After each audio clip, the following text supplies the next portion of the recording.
ప్రభుత్వ విషయంలో క్రైస్తవులు ఎలా ప్రవర్తించాలి? ఎందుకు ఈ ప్రత్యేకమైన ఈ సమయంలో ఈ విషయాన్ని మనం చెప్తున్నామంటే, మీ అందరికీ తెలుసు, ఇప్పుడు దేశం అంతా చాలా హాట్ గా జరుగుతున్నాయి. ఏంటి? ఎలక్షన్ సంబంధించి ప్రచారాలు. ఈ ఎలక్షన్ సంబంధించిన ప్రచారాలలో క్రైస్తవులుగా మనం ఎలా ప్రవర్తించాలి, అందులో పాల్గొనాలా వద్దా, బైబిల్ ఏం చెప్తుంది అనే దానిపై మనం జాగ్రత్తగా నేర్చుకోవాల్సిన అవసరం ఎంతైనా ఉంది. క్రైస్తవులుగా మనం ప్రతి విషయంలో ఎప్పుడు, ఎక్కడ, ఎలా ప్రవర్తించాలి, ఎలా మాట్లాడాలి అని కనీస అవగాహన లేకుండా ప్రవర్తించడం వల్ల దేవుని నామానికి అవమానం జరిగే అవకాశం ఉంది. కనుక దేవుని నామానికి అవమానం జరగకుండా ఉండాలి అంటే అసలు బైబిల్ ఏం చెప్తుంది అనే దానిపై ప్రతి క్రైస్తవుడు కొంత స్పష్టత కలిగి జీవించవలసిన అవసరం ఎంతైనా ఉంది. ప్రభుత్వాల విషయంలో ఎలా ప్రవర్తించాలో కూడా క్రైస్తవులుగా మనకు తెలియాలి. ఈ ప్రభుత్వాల విషయంలో ఎలా ప్రవర్తించాలనే ఈ విషయానికి ముందే మరికొన్ని విషయాలు నేను చెప్పి ఉన్నాను. కుటుంబాల విషయంలో క్రైస్తవులుగా మనం ఎలా ప్రవర్తించాలి, లోక విషయంలో క్రైస్తవులుగా మనం ఎలా ప్రవర్తించాలి, వాక్య విషయంలో క్రైస్తవులుగా మనం ఎలా ప్రవర్తించాలి, సువార్త విషయంలో క్రైస్తవులుగా మనం ఎలా ప్రవర్తించాలి, తండ్రి అయిన దేవుని విషయంలో క్రైస్తవులుగా మనం ఎలా ప్రవర్తించాలి, యేసుక్రీస్తు వారి విషయంలో క్రైస్తవులుగా మనం ఎలా ప్రవర్తించాలి, పరిశుద్ధాత్మ దేవుని విషయంలో క్రైస్తవులుగా మనం ఎలా ప్రవర్తించాలని అనేక విషయాలపై నేను మాట్లాడుతూ వస్తున్నాను. అయితే క్రైస్తవులుగా ఉన్న మనం ఈ ప్రభుత్వాల విషయంలో కూడా ఎలా ప్రవర్తించాలి అనే విషయంపై చాలా కాలంగా మాట్లాడదాం అనుకుంటున్నాను. అయితే ఆ పరిస్థితులు, ఆ రోజులు లేదా ఆ కాలం రానే వచ్చింది కనుక ఈ విషయాలపై కూడా కొంత స్పష్టత కలిగి మనం జీవించవలసిన అవసరం ఎంతైనా ఉంది. ఈ ప్రభుత్వాల విషయంలో క్రైస్తవులుగా మనం ఎలా ప్రవర్తించాలో ఒక 5 విషయాలు మీ ముందు పెట్టే ప్రయత్నం చేస్తాము. మొట్టమొదటి పాయింట్ ఏంటంటే, ఏ ప్రభుత్వం వచ్చినా అది దేవుని వల్లే వచ్చింది అని ముందుగా మనం ఏం చేయాలి, గుర్తించాలి. రెండోది, ఏ ప్రభుత్వం వచ్చినా క్రైస్తవులుగా ఆ ప్రభుత్వానికి మనం లోబడి ఉండాలి, రెండో పాయింట్. మూడో పాయింట్ ఏంటంటే, ఎంత గొప్ప ప్రభుత్వం వచ్చినా ప్రభువు కంటే తక్కువగానే దాన్ని ఎంచాలి. ఇక నాలుగోది ఏంటంటే, ఎలాంటి ప్రభుత్వం వచ్చినా వాళ్ళు విధించే పన్నులు మనం ఖచ్చితంగా కట్టాలి. ఐదోది ఏంటంటే ప్రభుత్వం కొరకు మనం ప్రార్థన చేయాలి. 5 విషయాలు ప్రభుత్వాల విషయంలో మనం నేర్చుకోవాల్సిన విషయం ఉంది. అందులో మొట్టమొదటిది ఏంటంటే ప్రభుత్వాన్ని దేవుడే ఏర్పాటు చేశాడు అని మనం గుర్తించాలండి. ప్రభుత్వాన్ని దేవుడే ఏర్పాటు చేస్తున్నాడన్న సంగతిని మీరు గుర్తించాలి. ఎందుకు ఈ పాయింట్ నేను బలంగా చెప్తున్నానంటే, చాలా మంది ఏమనుకుంటారంటే ఓ ప్రభుత్వం గెలవడానికి కారణం ఏంటంటే ప్రజా తీర్పు అంటున్నారు. ప్రజలు ఎన్నుకున్నారు కనుకనే ఆ ప్రభుత్వం వచ్చింది అని అంటున్నారు. ఓ ప్రభుత్వాన్ని ప్రజలు ఎన్నుకోవడం వల్ల ప్రభుత్వం వస్తుందా? ఇంకా కొంతమంది ఏమన్నారంటే వాళ్ళు బాగా డబ్బులు పంచారండి అందుకే ఆ ప్రభుత్వం వచ్చింది అంటున్నారు. మరికొంతమంది ఏమన్నారంటే బాగా బిర్యానీలు పంచారండి అందుకే ఆ ప్రభుత్వం వచ్చింది అంటారు. మరికొంతమంది ఏమంటే బాగా మందు పంచారండి అందుకే ఆ ప్రభుత్వం వచ్చింది అంటున్నారు. అంటే ఒక ప్రభుత్వం రావడానికి, ఒక ప్రభుత్వం ఏర్పడడానికి ప్రజలు ఏమనుకుంటారంటే మేము ఓట్లు వేసాం కనుక వాళ్ళు గెలిచారు, వాళ్ళు బాగా డబ్బులు ఇచ్చారు కనుక వాళ్ళు గెలిచారు, వాళ్ళు బాగా మందు పంచారు కనుక వాళ్ళు గెలిచారు, వాళ్ళు బాగా చీరలు కావాల్సినవన్నీ ఇచ్చారు కనుక వాళ్ళు గెలిచారని చాలా మంది అనుకుంటున్నారు. ఇప్పుడు క్రైస్తవులుగా మనం కూడా ఏమనుకుంటున్నామంటే మేము ఓటు వేసాం కనుకనే గెలిచారు, మేము ప్రార్థన చేసాం కనుకనే గెలిచారు అని మనం అనుకుంటున్నాం. కానీ ఒక ప్రభుత్వం ఏర్పడడానికి, ఒక ప్రభుత్వం రావడానికి వాళ్ళు ఓట్లు పంచడం వల్ల, వాళ్ళు డబ్బులు పంచడం వల్ల, మందు పంచడం వల్ల, చీరలు పంచడం వల్ల, మీరు ఓట్లు వేయడం వల్ల ఆ ప్రభుత్వం రాలేదు. ఆ ప్రభుత్వం ఎందుకు వచ్చిందంటే, ఆ ప్రభుత్వం రావడానికి కారకులు ఎవరంటే దానియేలు గ్రంథము 4వ అధ్యాయం 17వ వచనం. ఈ ఆజ్ఞ జాగరులకు జరుగును, నిర్ణయమైన పరిశుద్ధ ప్రకటన అనుసరించి సంభవించును అని చెబుతూ పదం మాట్లాడుతున్నాడండి. సర్వో మహోన్నతులకు దేవుడు మానవుల రాజ్యముపై అధికారి అయ్యుండి, అంటే మానవుల రాజ్యాలన్నిటిపై అధికారి ఎవరంట? దేవుడు అధికారిగా ఉన్నాడంట. అలా అధికారిగా ఉన్న ఆయన ఏం చేస్తున్నాడంటే, తాను ఎవరికి అనుగ్రహింపనిశ్చయించెను, తాను ఎవరికి అనుగ్రహింపనిశ్చయించెను,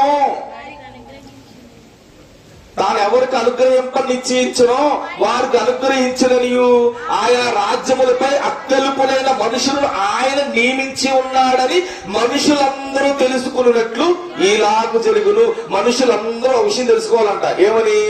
ఏమని ఏ ప్రభుత్వం రావాలి, ఏ ప్రభుత్వంలో ఎవరు సీఎం అవ్వాలని ఎవరు నిర్ణయిస్తున్నారంట? దేవుడే నిర్ణయిస్తున్నాడని ఓటర్ మహాశయులు అందరూ తెలుసుకోవాలి. క్రైస్తవ సమాజం అంతా ఏం తెలుసుకోవాలంటే, ఏ ప్రభుత్వం రావాలి, ఏ ప్రభుత్వంలో ఎవరు సీఎం అవ్వాలి, లేదా ఎవరు ప్రధానమంత్రి అవ్వాలని ఎవరు డిసైడ్ చేస్తున్నారు? దేవుడే డిసైడ్ చేస్తున్నాడు. కానీ మనం ఏమనుకుంటాం, మేము ఓట్లు వేస్తున్నాం కనుక ఆయన సీఎం అయ్యాడు, బాగా డబ్బులు పెంచాడు కనుకనే సీఎం అయ్యాడు, మంచి పరిపాలన చేశాడు కనుకనే సీఎం అయ్యాడు మనం అనుకుంటున్నాం. కాదు. ఒకడు సీఎం అవ్వాలన్నా, ఒకడు పిఎం అవ్వాలన్నా, ఒకడు ఎమ్మెల్యే అవ్వాలన్నా ఎవరు నిర్ణయించాలి? దేవుడే నిర్ణయిస్తున్నాడంట. అంటే దేవుడే నిర్ణయించి, ఇప్పుడు మన ఆంధ్రాలో ఏ పార్టీ రావాలని దేవుడు నిర్ణయిస్తాడు. దేవుడు నిర్ణయించిన పార్టీ వస్తుంది. నువ్వు ఓట్లేసిన పార్టీ రాదు, అది గుర్తుపెట్టుకోవాలి. నువ్వు బాగా ప్రచారం చేసిన పార్టీ రాదు, నువ్వు గుర్తుపెట్టుకోవాలి. క్రైస్తవులుగా మనం గుర్తెరగవలసిన విషయం ఏంటంటే, ఒక ప్రభుత్వం రావాలి అంటే అది దేవుని ఏర్పాటు. దేవుడే అనుకుంటే తప్ప, దేవుడే ఇస్తే తప్ప, దేవుడే రావాలనుకుంటే తప్ప ఆ పార్టీ రావడానికి అవకాశం లేదు. ఆయన అనుకున్న పార్టీ మాత్రమే వస్తుంది. ప్రస్తుతానికి జగన్ కదా సీఎం, ఆయన రాజీనామా చేసిన అయినప్పటికీ కొద్దిసేపు జగన్ అనుకోండి. ఇప్పుడు జగన్ సీఎం. ఇప్పుడు జగన్ ఏమనుకోకూడదు, నేను మంచోడు కనుక ఓట్లు చేశారు కనుక నేను గెలిచాను అనుకోకూడదు, నేను గొప్పోడు కనుక గెలిచాను అనుకోకూడదు. ఏమనుకోవాలి ఆయన? దేవుడు నాకు ఈ ప్రభుత్వాన్ని ఇచ్చాడు, దేవుడు నన్ను సీఎం చేశాడు అనుకోవాలి. అలా అనుకోకుండా నా డబ్బు వల్లే, నా తెలివితేటల వల్లే, నేను పంచిన డబ్బు వల్లే, నేను పంచిన మందు వల్లే, నేను పంచిన బిర్యానీ ప్యాకెట్ల వల్లే నేను గెలిచానని ఇప్పుడున్న సీఎం కూడా అనుకోకూడదు, పిఎం కూడా అనుకుంటే ఏమవుతుందండి అంటారు. అలా అనుకోకూడదు. అలా అనుకున్నాడు ఒక రోజు ఒకడు, అతగాడి పేరు నెబుకద్నెజరు కూడా ఏమనుకున్నాడు? నా బలం వల్లే, నా తెలివి వల్లే, నా జ్ఞానం వల్లే నేను గెలిచేశాను అని ఒక రోజు మనసులో అనుకున్నాడంట. మనసులో అనుకుంటే ఆ నెబుకద్నెజరుతో మాట్లాడుతున్నాడు. నెబుకద్నెజరు అంటే చిన్నాడు కదండి, ప్రపంచ దేశాలను పరిపాలించాడు. ఇప్పుడున్న సీఎం ఆఫ్టర్ ఆల్ ఆంధ్రాను పరిపాలిస్తున్నాడు. పిఎం ఆఫ్టర్ ఆల్ ఇండియాను పరిపాలిస్తున్నాడు. కానీ ఒక రోజులో నెబుకద్నెజరు ఆఫ్టర్ ఆల్ రాష్ట్రం కాదు, ఆఫ్టర్ ఆల్ దేశం కాదు, ప్రపంచ దేశాలను పరిపాలిస్తున్నాడు. అలా ప్రపంచ దేశాలను పరిపాలిస్తున్నాడు. ఏమనుకున్నాడంటే, నా తెలివి వల్లే, నా జ్ఞానం వల్లే, నా బలం వల్లే గెలిచాను అనుకుంటే అతగాడితో దేవుడు మాట్లాడుతున్నాడు. ఏమన్నా చూడండి, దానియేలు గ్రంథం 5వ అధ్యాయం, 21వ వచనం. అప్పుడతడు మానవుని యొద్ద నుండి తరమబడి గలవాడాయను, మానవుని యొద్ద నుండి తెరవబడ్డాడంట. ఏంటి? మహారాజు మనసులో అనుకునేందుకు నా బలం వల్లే, నా తెలివితేటల వల్లే, నా డబ్బు వల్లే నేను గెలిచేశానని అనుకున్నాడంట. అనుకుంటే ఏమైందంట? మానవుల చేత ఏమైందంట? తరవబడ్డాడంట, అరణ్యంలోకి వెళ్ళిపోయాడంట, పశువులాగా గడ్డి వేసాడంట. గడ్డి తిన్నాడంట రాజు. దేవుడు గడ్డి తినిపించాడు ఒక రోజు నెబుకద్నెజరుని. అలా గడ్డి తినిపిస్తూ ఆ రాజుకి ఏం చెప్పాడో చూడండి. మహోన్నతులకు దేవుడు మానవుల రాజ్యములను ఏలుచు ఎవరిని స్థాపింపగోరును వారిని స్థాపించినని అతడు తెలుసుకుని వరకు అతడు అడవి గాడిదల మధ్య నివసించుచు, పశువుల వలె గడ్డి మేయిచు, ఆకాశం మంచి చేత తడిసిన శరీరం గలవాడాయను. అడవులో తిరుగుతున్నాడు ఒక రాజు. అడవుల్లో తిప్పాడంట, గడ్డి తినిపించాడంట. అలా గడ్డి తిని ఆ అడవుల్లో తిరుగుతూ ఆ మంచి తన మీద పడుతూ కొద్ది రోజులు తెలుసుకున్నాడు. ఏమని? అబ్బా, నా బలం వల్ల నేను గెలవలేదు, నా తెలివితేటల వల్ల నేను గెలవలేదు, దేవుడే నన్ను పెట్టాడు కనుక నేను గెలిచానని తెలుసుకునేవారు. ఎక్కడ తిప్పాడంట రాజుని? అడవుల్లో తిప్పాడంట. అది ఏ రాజు అని ఏమనుకోకూడదు, ఏ సీఎం అని ఏమనుకోకూడదు, ఏ పిఎం అని ఏమనుకోకూడదు. నా బలమే, నా తెలివితేటలే, నా జ్ఞానమే, నా డబ్బే, నా మాత్రం మహాదేవుళ్లే, వీళ్ళ వల్ల నేను గెలిచాను అనుకోకూడదు. ఏమనుకోవాలి? దేవుడి వల్లనే నేను గెలిచాను, దేవుడి వల్ల నేను గెలిచాను నాయకులు అనుకోవాలి. ఇప్పుడు ఓటర్లు కూడా ఏమనుకోవాలి? మేము ఓటేసిన వల్ల అది గెలిచేసి అనుకోకూడదు. నేను ఓటేయడం వల్ల వాళ్ళు గెలిచారని మనం కూడా అనుకోకూడదు. ఎందుకు అనుకోకూడదు అంటే వాళ్ళని గెలిపిస్తుంది, వాళ్ళకి అధికారం ఇస్తుంది ఎవరు? దేవుడు మాత్రమే.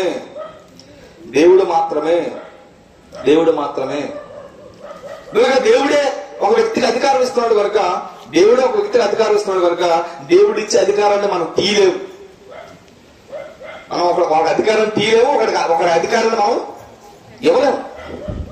అధికారాన్ని మనం తీయలేము. ఎందుకంటే అధికారాన్ని ఇస్తుంది దేవుడు. ఆ పార్టీలు వచ్చేలా చేస్తుంది దేవుడు. ఎందుకంటే ఈ పార్టీ నాయకులందరికీ రాజు, భూపతులందరికీ అధిపతి దేవుడే. ప్రకటన గ్రంథం 1వ అధ్యాయం, 5వ వచనాన్ని మీరు జాగ్రత్తగా పరిశీలన చేయగలిగితే, నమ్మకమైన సాక్షియు, మృతుల్లో నుండి ఆది సంభూతుడుగా లేచిన వాడును, భూపతులకు అధిపతి. ఈ భూమి మీద ఉన్న ఈ రాజులు, మంత్రులు, అధికారులందరికీ అధిపతి ఎవరంట? ఆయనే అధిపతి అంట. ఆ అధిపతి వీళ్ళందరికీ ఏమిస్తున్నాడంట? అధికారాన్ని ఇస్తున్నాడంట, ఆధిపత్యాన్ని ఇస్తున్నాడంట. వాళ్ళ రాజ్యం వచ్చేలా, వాళ్ళ పార్టీ వచ్చేలా చేస్తున్నది ఎవరు? దేవుడు. ఎందుకు విషయాన్ని నొక్కి చెప్తున్నాడంటే, ఒక పార్టీ అధికారంలో రావడానికి నీ ప్రమేయం ఏంటి? ఏమి లేదు. నీ ఓటు వల్ల, నీ ప్రచారం వల్ల, నువ్వు ఎవరికో చెప్పేయడం వల్ల ఆ పార్టీ వచ్చిందన్న భ్రమలో నుంచి నువ్వు ముందు బయటికి రా.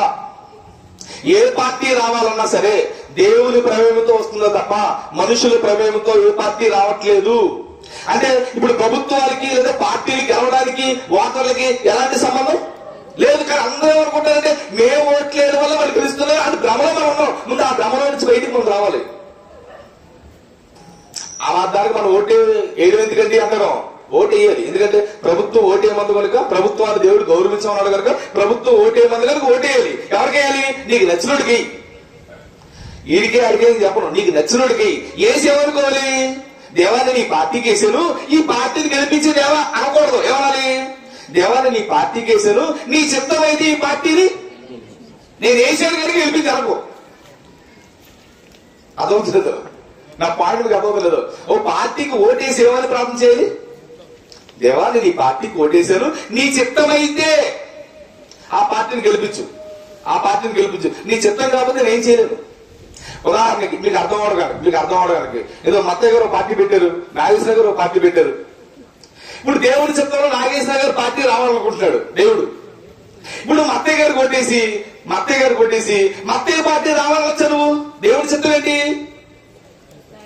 నా భాషలకు అర్థమవుతుంది. నాగేశ్వర పార్టీ రావాలన్నది దేవుడి చిత్తం. నువ్వు మత్తయ్య కొట్టేసి మత్తయ్య పార్టీ రావాలని నువ్వు అడగకూడదు. దేవుడి చిత్తానికి వ్యతిరేకంగా ప్రార్థనలు ఎప్పుడు చెయ్యకూడదు. నా భాషలకు అర్థమవుతలేదు. ఓటేయండి, మీకు నచ్చినోడు కొట్టేయండి. కానీ మీరు వేసిన పార్టీకి గెలవాలని మాత్రం ప్రార్థన చేయకండి. ఎందుకంటే మీ చేతుల్లో లేదు. ఎవరు అధికారంలోకి రావాలి, ఎవరు గెలవాలి అన్నది ఎవరి చేతిలో ఉంది?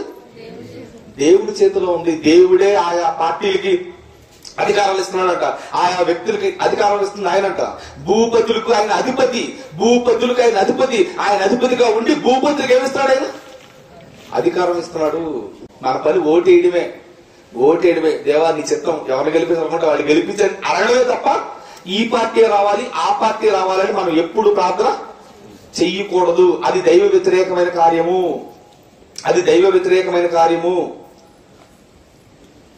అది దైవ వ్యతిరేకమైన కార్యము.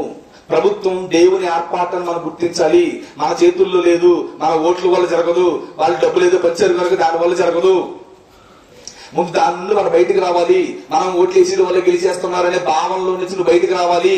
మన ఓటులకు వాడి అధికారానికి ఎలాంటి సంబంధం లేదు. నువ్వు ఓటు ఎగిపోయినా దేవుడే అతగాన్ని రప్పించాలనుకుంటే ఎలాగైనా దేవునికి అసాధ్యమే దేవుని దగ్గర. ఎందుకు ఇప్పుడు ఇంత పరిగెట్టుకొని మనకు సంబంధం లేదు, ప్రభుత్వానికి మనకు ఎలాంటి సంబంధం లేదు, దేవుడే అధికారం ఇస్తున్నాడు, మనం ఓటేయడం వల్ల అధికారం రావట్లేదని ఈ విషయాలు ఎందుకు పరిగెట్టుకు చెప్తున్నారంటే, ఎందుకు పరిగెట్టుకు విషయాలు చెప్తున్నారంటే ఈ సమయంలో, ఈ ఓట్లేసి ఈ సమయంలో మనం ఓట్లేయడం వల్ల ఎవరో గెలిచేస్తున్నారని భ్రమలో మనం ఏం చేస్తుంటాం అంటే మిగతా పార్టీ వారిని శత్రువులుగా మార్చేసుకుంటూ ఉంటాం. అది నా బాధ. మనం ఏం చేయాలంటే ఈ సమయంలో చాలా తెలుగుగా వ్యవహరించాలండి. ఎంత తెలుగుగా వ్యవహరించాలి చెప్పనా? ఎంత తెలుగుగా వ్యవహరించాలి చెప్పనా? మిగతా పార్టీ వారికి మనం ఏమవకూడదు, చెడ్డవకూడదు. మనకి ఎవరు శత్రువులు కాదు, అందరూ ఎవరు మనకి మిత్రులే. నువ్వు ఏదో పార్టీ వైపు తిరుగుతావు అనుకో, ఏదో ఒక పార్టీ ప్రచారం చేస్తావు అనుకోండి, మిగతా పార్టీ వాడు నీ శత్రువుగా చూస్తాడు. ఆయన కాపాడవలసింది నీవు నీ చెత్త పార్టీల వల్ల ఒక ఆత్మను ఏం చేసుకుంటున్నావు, దూరం చేసుకుంటున్నావు. నా బాధలకు అర్థమవుతలేదు. నేను ఎందుకు చెప్పాలనుకుంటున్నాను ఈ విషయాలు, ఎందుకు చెప్పాలనుకుంటున్నానంటే నువ్వు మరొకరిని శత్రువులుగా మార్చుకోవద్దు. బైబిల్ ఏం చెప్తుంది? శత్రువుల కొరకు కూడా ప్రార్థన చేయమంటుంది క్రైస్తవులుగా మనం ఆడాలంటే శత్రువుల కొరకు ప్రార్థన చేయాలంటే ఇంకెవరిని శత్రువులుగా మనం మార్చుకోకూడదు. ఈ చెత్త ప్రభుత్వం వల్ల 5 ఏళ్ళకు ఒకసారి వచ్చి ఈ చెత్త ప్రభుత్వం వల్ల, ఈ చెత్త ఓటు వల్ల మరొకరిని మీరు శత్రువులుగా మార్చుకోవద్దు. చాలా చాకచక్యంగా ఉండండి, చాలా తెలుగుగా ఉండండి. మీకు నచ్చినోడు కోటేయండి, ఓట్లేసే విధానం కూడా మారాలండి. క్రైస్తవులు ఓట్లేసే విధానం మారాలండి. ఇప్పుడు జగన్ క్రైస్తవులుగా మనం ఎవరు కోటేయాలి? చాలా మంచిది. ఇప్పుడు దానికి మరొక మాట చెప్పే ప్రయత్నం చేస్తాను. ఇప్పుడు క్రైస్తవులు కనుక క్రైస్తవులుగా ఓటేయాలనుకుంటే జగన్కి, ఇప్పుడు జగన్కి హిందువులు ఓటేయవలసిన అవసరం. ఇప్పుడు హిందువులు కూడా ఏమనుకుంటారు? నా బాధలకు అర్థమవుతలేదు. క్రైస్తవులు ఓటేయాలనుకుంటున్నాం, బాగా ఉంది. ఇప్పుడు హిందువు ఏమనుకుంటారు?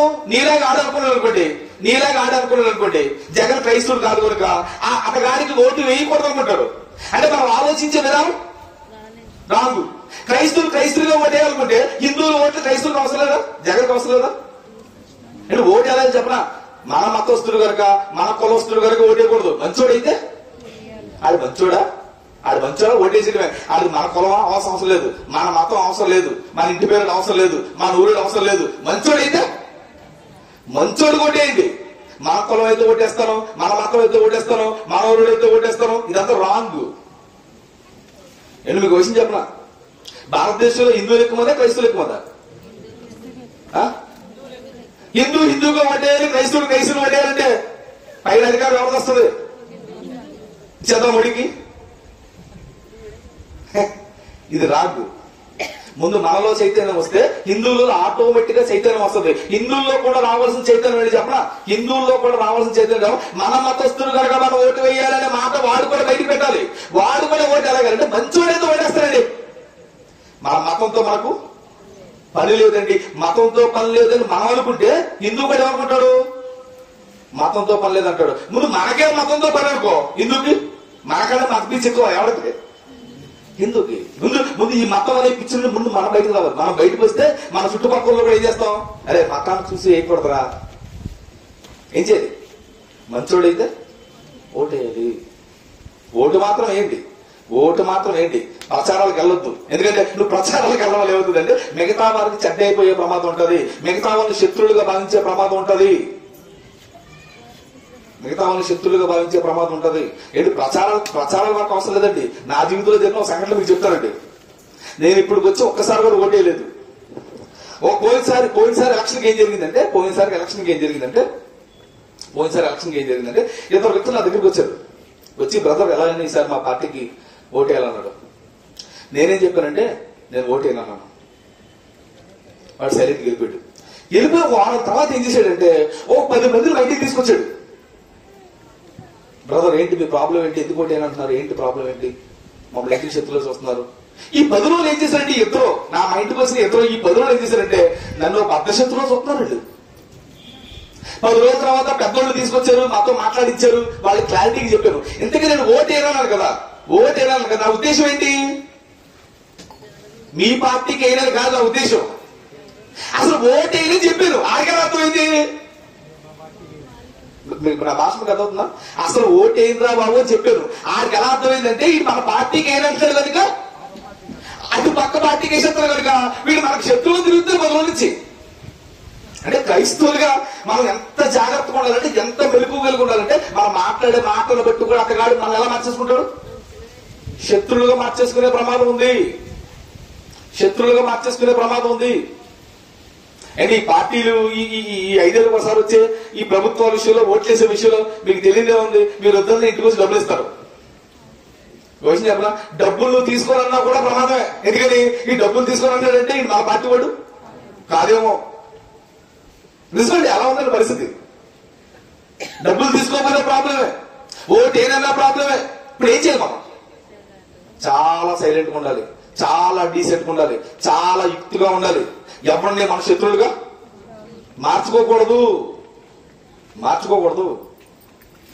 అంటే నేనేమన్నానంటే, నువ్వేదో ఒక పార్టీకి సంబంధించిన వాడు తెలిసిపోతే మిగతా పార్టీ వాళ్ళు నీ మీద పగబెట్టే ప్రమాదం ఉంటుంది. క్రైస్తవులుగా మనం ఎవరో పగబెట్టకూడదు, మనం ఎవరిని పగబెట్టకూడదు. ప్రేమతో మనం అందరం లాగేసుకోవాలి, ప్రేమతో అందరం మనం కలుపుకోవాలి, ప్రేమతో అందరం మనం మార్చాలి, ప్రేమతో మార్చాలి. మనం అందరిని మార్చాల్సిన వాళ్ళు.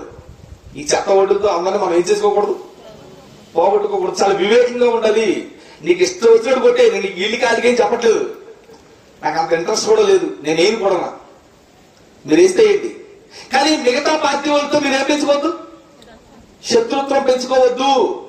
ఎందుకంటే మీరు ఓటేయడం వల్ల ఆ నాయకులు గెలవట్లేదు, మీరు ఓటేయడం వల్ల ఆ పార్టీలు రావట్లేదు. ఆ పార్టీ రావాలి, దేవుడు అనుకున్నాడు కనుక ఆ పార్టీ వస్తుంది తప్ప మీరు ఓటేయడం వల్ల ఆ పార్టీ రావట్లేదు. ఆ విషయాలు ముందు మీరు గమనించాలి. ఇది ఎలక్షన్ పేరు చెప్పి ఎంతమంది అండి బాబు, ఎంతమంది జ్యోతిష్కులు చాలా మంది వచ్చేసారు. జ్యోతిష్కులు చెప్తున్నారు ఏ పార్టీకి వెళ్తుందంట, గాలి ఎక్కువ వేస్తుందండి ఆ పార్టీ అంటున్నాడు, లేదండి స్పీడ్ గా పరిగెడుతుంది రోడ్డు మీద ఈ పార్టీ అంటున్నాడు. వాళ్ళు ఇష్టం అండి. ఎగ్జిట్ పోల్స్ అంట, వీళ్ళేం చెప్తున్నారు, ఏ పార్టీకి ఎన్ని సీట్లు వచ్చాయో వీళ్ళు ముందే చెప్పేస్తారు. ఏంటి, ఏ పార్టీకి ఎన్ని ఓట్లు వస్తాయో చెప్పేస్తున్నారు, ఏ పార్టీకి ఎన్ని సీట్లు వస్తాయో. ఎగ్జిట్ పోల్స్, జ్యోతిష్యులకు పని, ఎగ్జిట్ పోల్స్ కో పని. క్రైస్తవ భాషలో వీళ్ళు తెగ చేస్తారు ప్రాంతాలు. ఎవరి దేవ ఆ ప్రభుత్వం రావాలి. ఏ ప్రభుత్వం నీకు నచ్చిన ప్రభుత్వం, దేవుడికి నచ్చిన ప్రభుత్వం. దేవా నీకు నచ్చిన ప్రభుత్వం రావాలని ప్రార్థన చేస్తాడు. ఏ పాస్తున్నా అండి, నా దగ్గర చాలా మంది వచ్చారు ప్రార్థన చేసుకోవడానికి. వాడరోలే నామినేషన్ అయిపోతున్నాం అని ప్రార్థన చేసిన వచ్చారు మా ఇంటికి. నేను ఒకటే ప్రార్థన చేశాను, దేవా ఇంతకాడికి గెలవాలని మీరు అనుకుంటే గెలిపించండి, లేకపోతే ఉద్దాను ఇంటికాడికి ఎందుకు గెలిపడుకున్నాడు. మరి నేనే దేవా ఇంతకాడికి గెలిపించాను నేనే చెప్పగలను. మన చేతులు ఎక్కడుందావా? ప్రభు చిత్తం ఏదైతే ఆ ప్రభుత్వమే రావాలి. ఆ ప్రభుత్వం రావాలని మనం ప్రార్థన చేయాలి. ఆ ప్రభుత్వం ఏదో మనకు తెలియదు, ఆ ప్రభుత్వం ఏదో మనకు తెలియనప్పుడు ఆ ప్రభుత్వం కొరకు మనం ప్రార్థన చేయకూడదు. అదంతా మంచిది కాదు. ప్రభుత్వం రావడానికి కారకుడు దేవుడు. చూడండి, రోమిలకు రాసిన పత్రిక 13వ అధ్యాయం 1-2 వచనాలు. ప్రతివాడు పై అధికారులకు లోబడి ఉండాలి. ఎందుకంటే దేవుని వల్ల కలిగినది తప్ప మరి ఏ అధికారము లేదు. ఉన్న అధికారులు దేవుని వల్ల నియమింపబడి ఉన్నారు. అతగాడు ప్రధానమంత్రి నరేంద్ర మోడీ అయినా, ప్రధానమంత్రి రాహుల్ గాంధీ అయినా, ఆంధ్రప్రదేశ్ సీఎం జగన్ అయినా, చంద్రబాబు అయినా, పవన్ కళ్యాణ్ అయినా, ఎవరైనా సరే దేవుని వల్లే వచ్చాడు. నువ్వు ఓటేయడం వల్ల కాదు. ముందు ఆ పిచ్చి నుంచి బయటికి రా. నేను బాగా ప్రచారం చేశానండి అందుకే ఆయన వచ్చాడు, ముందు ఆ పిచ్చి నుంచి బయటికి రా. మేము డబ్బులు బాగా పెంచామండి అందుకే ఆ పార్టీ వచ్చిందండి, నువ్వు ఆ పిచ్చి నుంచి రా. బాగా మేము అభివృద్ధి చేస్తామండి ఆ ప్రభుత్వం వచ్చిందండి, ముందు ఆ పిచ్చి నుంచి బయటికి రా. ఒక ప్రభుత్వం రావాలంటే, ఒక అధికారిగా నియమించబడాలంటే దేవుడు అనుకుంటే అవుతాడు. ఆడి చెడ్డోడైనా మంచోడైనా. దేవుడు చెడ్డోళ్ళు కూడా అధికారం ఇస్తాడా? ఓడండి చరిత్రలో 3 మందికి ఇచ్చారండి. నెబుకద్నెజరు మంచోడా చెడ్డోడా అంటే? నెబుకద్నెజరు అండి అష్షూరు రాజు మంచోడా చెడ్డోడా? ఆహాబు మంచోడు కదంటాడు, పనికిమాలుడు అండి, పనికిమాలుడు అండి. ఇలా పనికిమాలను కూడా దేవుడు రాజులుగా చేశాడు. ఆయన ఇష్టం, ఆయన ఇష్టం. ఒకసారి ఆ పనికిమాలుడే మనకు కరెక్టుడు. అప్పుడు మనం కూడా అంటాం అండి, కొంతమంది మంచోడు కాదు, మనం అంటాం ఆడే కరెక్టర్ ఆడికి అంటాం. అర్థం ఏంటి? ఆడే కరెక్టర్ అంటే అర్థం ఏంటి? ఆడు మంచోడు కాకపోయినా ఈ అసలు మంచోడు కనుక, ఈ అసలు మంచోడు కాదు కనుక ఇలాంటి వాడు తనాలంటే ఆడే రావాలంటే అప్పుడే మనం అంటాం కదా. మనం మంచోడు కాకపోతే మన తండ్రి వాడు కూడా మంచోడు కాకూడదు మనం అంటామంటే, మరి ప్రజలు మంచోడు కాకపోతే అధికారం కూడా మంచోడు కాదు, అధికారం కూడా చెడ్డోడు పెడతారు. దేనికి? మనం అప్పుడు తనాలంటే మనకు బుద్ధి రావాలంటే మంచోడు ఉండాలి, చెడ్డ ఉండాలి. పైన ఎవరు మాట్లాడలేదు, నా భాష మీకు అర్థమవుతుందా? మనకు బుద్ధి రావాలంటే పైన మంచోడు ఉండాలి, చెడ్డోడు ఉండాలా? చెడ్డోడు ఉండాలి. అప్పుడప్పుడు చెడ్డోళ్ళు కూడా పెడతా ఉంటాడు. నువ్వు మాట్లాడకూడదు, దేవా చెడ్డోళ్ళు పెట్టావా, నీ ఇష్టం దేవా అలా అంతే. అది దేవుని చిత్తం కాదు. దేవుని చిత్తం ఏదైతే దానికి నువ్వేం చేయాలి? నువ్వు లోబడాలి. దేవుని చిత్తాన్ని మార్చాలి. నువ్వు ఎవడవే? నాకు అర్థం కాక అడుగుతున్నా, నువ్వు ఎవడు? మనుషులుగా మనం ఎవరని చెప్పండి, మనుషులుగా మనం ఎవరో అండి. దేవుడి చిత్తాన్ని మనం మార్చకూడదు. దేవుడి చిత్తం ఏదైతే దాన్ని మనం ఏం చేయాలి? ఫాలో అయిపోవాలి. దేవుడి చిత్తం ఏదైతే అదే ఫాలో అయిపోవాలి. దేవుడి చిత్తాన్ని మార్చకుండా మనం జాగ్రత్త పడాలి.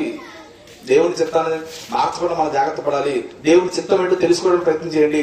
ఓటేసిన తర్వాత దేవుడి చిత్తం ఏదైతే దాన్నే గెలిపించమని దేవుడికి ఏం చేయాలి? మనం ప్రార్థన చేయండి. ఇలా మనం ఉండాలి తప్ప మేము ఇసీయడం వల్లే, మేము ప్రార్థన చేసేయడం వల్లే, మేము ప్రచారం చేసేయడం వల్లే అది గెలిచేస్తుందని ఆ భ్రమలో నుంచి మనం బయటకు వస్తే మిగతా వారిని శత్రువులుగా మార్చుకోవడానికి అవకాశం ఉండదు అంటే. సహజంగా మీకు తెలియదు ఏముంది, రాజకీయం అంటే మంచోడైనా చెడ్డోడైనా అటు పక్క అపోజిషన్ ఏం చేస్తాడు? తిడతాడు. ఆయనే కదా, ఆడు పక్క ఉంటే మళ్ళీ తిడతాడు. మిమ్మల్ని బట్టే కదా నా నామం అన్ని జనుల మధ్య దూషింపబడుతుంది అన్నాడు. అంటే మన క్రైస్తవులు మన మధ్యలో వెళ్ళబడి దేవుడి నామం దూషించబడే ప్రమాదం ఉంటది. దేవుడి నామం మన వల్ల ఏమవకూడదు, దూషించబడకూడదు.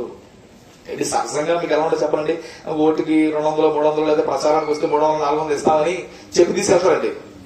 అందుకే దానికి నాగేశ్వరరావు గారిని చదివారు. నాగేశ్వరరావు గారు మాట తీయలేక మన వాళ్ళు 10 మందిని తీసుకెళ్లేదు 300 సంవత్సరం ఇస్తామని. అక్కడికి వెళ్ళిలో ఉండి మనిషి 300 కాదు 200 ఇచ్చారు. ఈయనకి ఎంత ఇచ్చారు?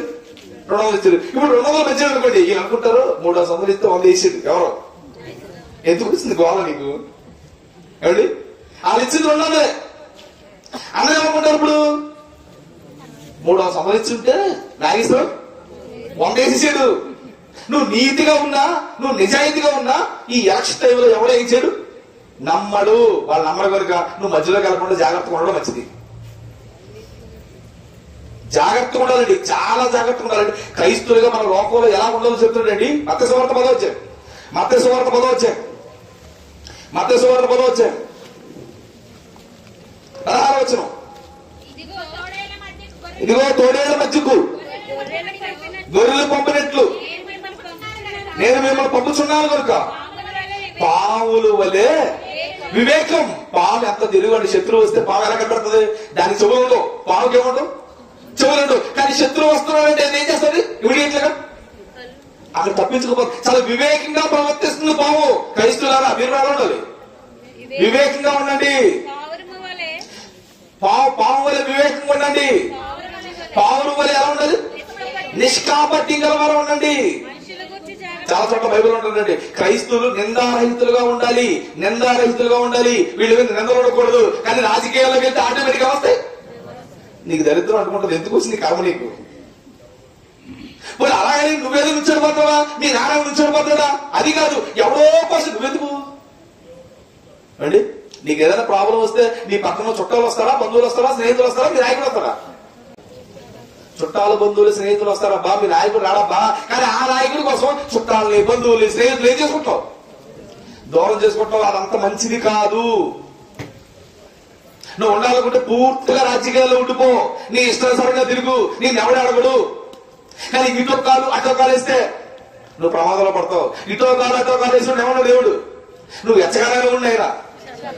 నువ్వు క్రైస్తవుడిగానే ఉండు, లేదా రాజకీయ నాయకుడిగానే ఉండు. అటు ఇటుగా ఉండగలైనా, అటు ఇటుగా ఉండగలైనా. మరి అటు ఇటుగా ఉంటే ఏంటైనా బతుకు బహుమానం మూసేస్తానైనా జనాలు వేస్తారు.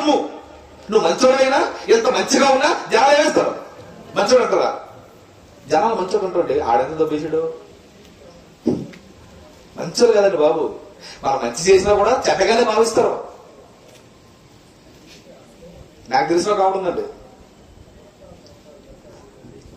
ఆవిడ నాతో మాట్లాడదు, ఆయన నేను మాట్లాడుతుంటాను. ఆవిడ బాగాలేదు, వెళ్ళాను ఒకసారి, వెళ్ళాను, నాకు కావాల్సిన ఏర్పాట్లను చూశాను, ఆ బంధువులతో మాట్లాడాను, కొన్ని డబ్బులు కలెక్ట్ చేశాను, ఆవిడ చేతిలో పెట్టాను. ఆవిడ హాస్పిటల్ తీసుకెళ్ళాను. కానీ హాస్పిటల్లో బెడ్ ముందు ఉంటే ఆవిడ మాట్లాడుతుంది ఏమని, ఆడు వచ్చాడు అన్ని చేసాడు, ఆడికి ఏదో లాభం లేకుండా చేయడే పనికి వాళ్ళని గుండె ఆగుని పోరాకటి. అని మనం ఎంత మంచి చేసినా అందులో ఏదో ఒక చెడు ఎదికే రకాలు. మనుషులు మంచోళ్ళు కాదు, మనుషుల విషయమే జాగ్రత్తగా ఉండండి.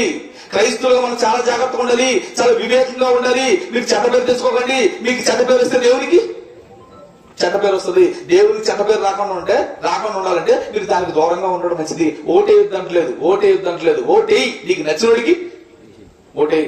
వచ్చిన అందరికీ ఏం చెప్పాలి, నువ్వు నీకే వేస్తాను చెప్పు, పోతాడు సరదాగా. వచ్చిన అందరితో హ్యాపీగా మాట్లాడు, షేక్ ఇచ్చి మాట్లాడు, ఆడతో సీరియస్ గా చూడకు.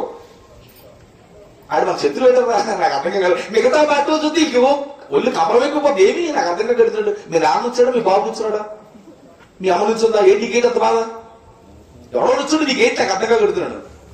వచ్చాడు ఆడేదో ప్రసారం వచ్చాడు, ఏం చెప్పాలి, వేస్తాం బ్రదర్ అంటే పోతాడు, అంతే కదా, వేస్తాం బ్రదర్ అంటే పోతాడు, ఏ బాధ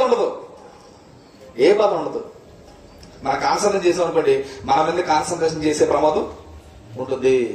కనుక ప్రభుత్వాలు దేవుని ఏర్పాటు అని మనం తెలుసుకోవాలి. మన వల్ల వాళ్ళు గెలవట్లేదు, మన ఓట్ల వల్ల గెలవట్లేదు, గుర్తుపెట్టుకోండి, మన ప్రచారం వల్ల గెలవట్లేదు. దేవుడు అతగాడు రావాలని దేవుడు అనుకున్నాడు కనుక అతగాడు వచ్చాడు తప్ప మన ఓట్లు వేయడం వల్ల అతగాడు రావట్లేదు అనే సంగతి మనం గుర్తించాలి. ముందు ఆ భ్రమలో నుంచి ముందు బయటికి మనం రావాలి. మొట్టమొదటిగా క్రైస్తవులు తెలుసుకోవాల్సిన మొట్టమొదటి పాయింట్ ఏంటంటే, ప్రభుత్వాలు దేవుని ఏర్పాటే తప్ప ప్రజా తీర్పు అయితే కాదు.